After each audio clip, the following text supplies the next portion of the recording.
عاشق الجنان والفوز والغنيمة فخذها بالمعاني بسيطة عظيمة. الدين بالأخلاق بالجود والعزيمة بالحب والوفاق حياتنا كريمة. بسم الله الرحمن الرحيم. الحمد لله رب العالمين، وصلى الله على سيدنا محمد وعلى آله وصحبه وسلم أجمعين. باب فضل حسن الخلق. باب هذا متكان باب ويه فضل حسن الخلق دبيعد وناجد فضلك أيلاد هذا كان محله فضلكاس بوسكي سوي وعشر كيني أفراد كتابكين تحفة المشتاق. بابكان waxaa looga hadlayaa akhlaaqda wanaagsan fadliga ay leedahay sharciga islaamka dhexdiisa. الحديث الرابع مروي waxaa laga warinayaa can abi hurayra ayaa laga warinaya radiyallahu anhu qaala abu hurayra wuxuu yiri su'ila an-nabiy nabiga ayaa la su'aala sallallahu alayhi wa sallama ma aktharu ma shay midka ugu badan waa maxay oo yudkhilu al-jannata jannada gelinaya shay janna lagu galo maxaa ugu badan. qaala nabigu wuxuu yiri at-taqwa huwa shaygaasi at-taqwa alla ka cabsi iyo husnul khuluqi dabeecada wanaageeda. wasu'ila waxaa kaloo nabiga la weydiiyay sallallahu alayhi wa sallam ma aktharu ma yudkhilu an-naara qofka naar wax geliyo maxaa ugu badan.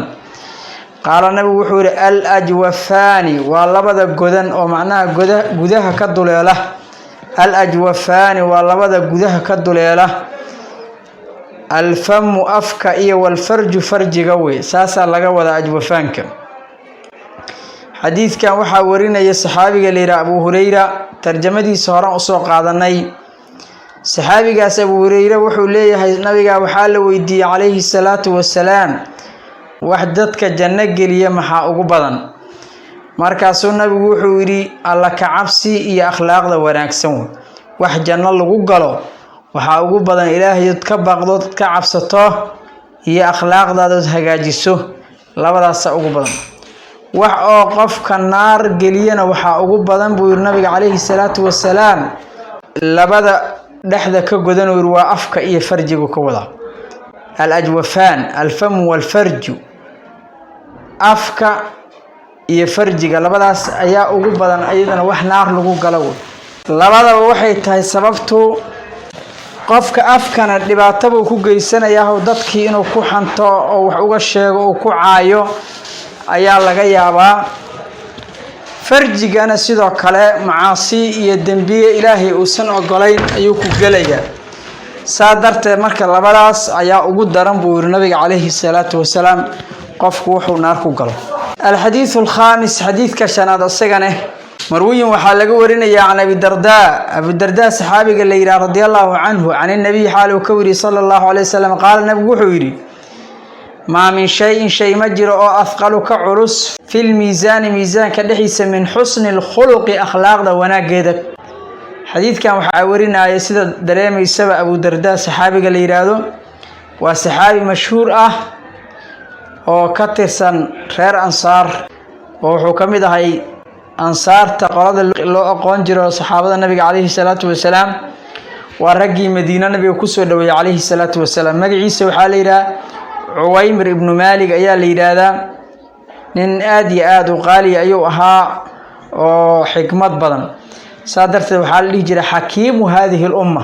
ummadan Muhammadiyada midka ugu xikmada badan ayaa lagu tilmaamay inuu ahay سيد القراء نواء هاي اللي حق علمي قراءات كما قرآن كحقي سنة بقر أيوكو هاي دمشق مركز مقالة اللي يرادو هذا عاصمة السورية لكن بريق أسألوا الكشام لسكوله يجرون عاصمة هذه أيو جوب جري رجي مركز قراء هاي أو حق قراءات كعلمي لو قدم بي أو أقانت الله وصو حرستو كمدها حال الشيء مالنتي بدر أيوسو إسلامي أحد نواك غيب قال الدجال كي أحد ليري. saxaabiga marka wuxuu ahaa saxaabi zaahid ah oo xagga adduunyada aad iyo aad maaragtay aan isku mashquulin oo adduunyada aan jeclaysanin wax allaala wuxuu helo sadaqaysto oo hore ula baxa ayuu ahaan jiray.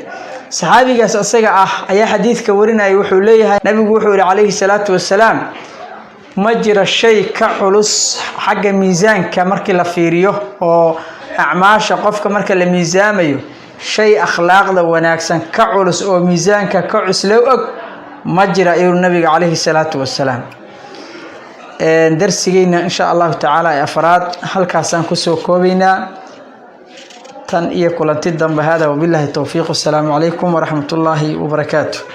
شعب بلا أخلاق مصيبة جسيمة، فانظر إلى الآفاق والحالة الأليمة، إذا فشى النفاق والغش والنميمة والبخل والشقاق والجور والظليمة.